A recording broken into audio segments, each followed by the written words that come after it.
Now, I know I'm at odds with most of my colleagues on this station and our network guests on this next item, but I really feel I can't bite my tongue any longer.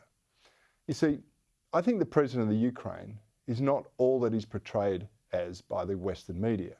I mean, if you believe the spin, he's the second coming of Winston Churchill, and he'll be remembered as the great hero saving his people from the evil Russians. I'm the first to admit that Putin isn't a good guy either. But what the West glosses over is the terrible things that have happened to the primarily ethnic Russian people in parts of the Ukraine under Zelensky's rule. These people comprise the largest Russian community outside of Russia, and they make up about 17% of the Ukrainian population. And they live in primarily Russian regions and have effectively been in a civil war with the Ukrainian government since 2015.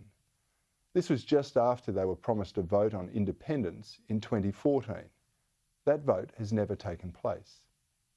Zelensky promised to end the civil war. He clearly hasn't done so.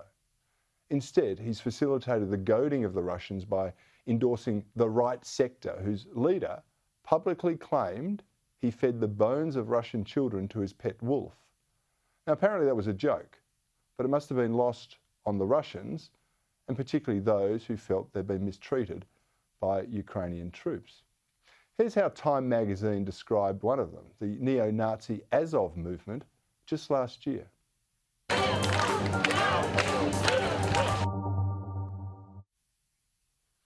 Commentator Glenn Greenwald sums it up nicely with this tweet.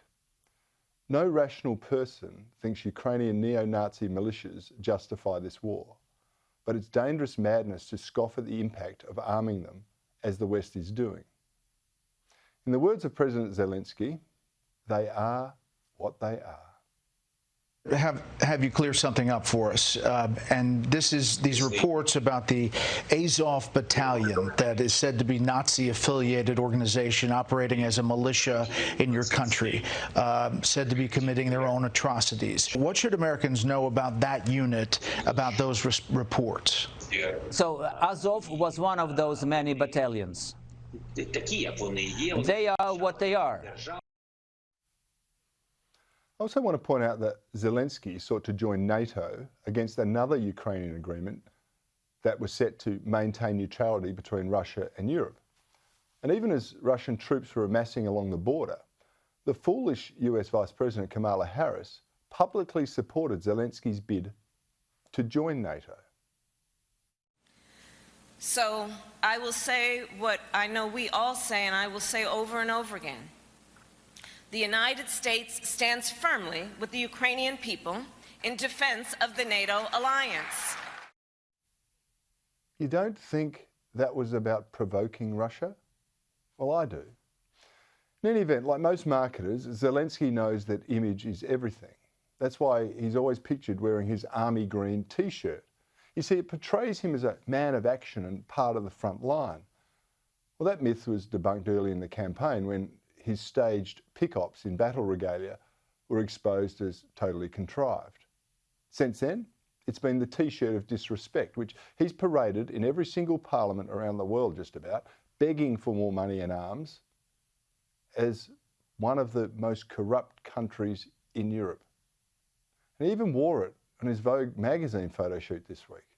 It was as contrived as everything else as far as I'm concerned, and it was just like what we've seen being presented in this war. The propaganda coming out of the presidential office rivals only that coming out of the Kremlin. It's just that one side's lies are being dutifully regurgitated across the Western world to sustain a proxy war. It's a battle between the East and the West. Few are seeking to diffuse this conflict, and instead I think many of them are much more intent on escalating it and potentially creating World War III. To my mind, and I've said this right from the start, the simple answer to this conflict is to allow the Minsk Agreement, which allows the predominantly Russian areas to vote on their independence. Zelensky is opposed to that proposal, and instead he's banned the Russian language in the public service, he's banned a dozen opposition parties, and he's shut down non-state-run media. He's also busy entertaining attention-seeking politicians from all over the world, including our own Prime Minister, and Nancy Pelosi, of course, and his wife, well, she's busy visiting the White House while posing for Vogue. Something about all of this doesn't add up. There's an agenda at work in the Ukraine that is much greater than staving off the Russian invaders. We are wise to take everything we're told about this conflict with a huge dose of salt.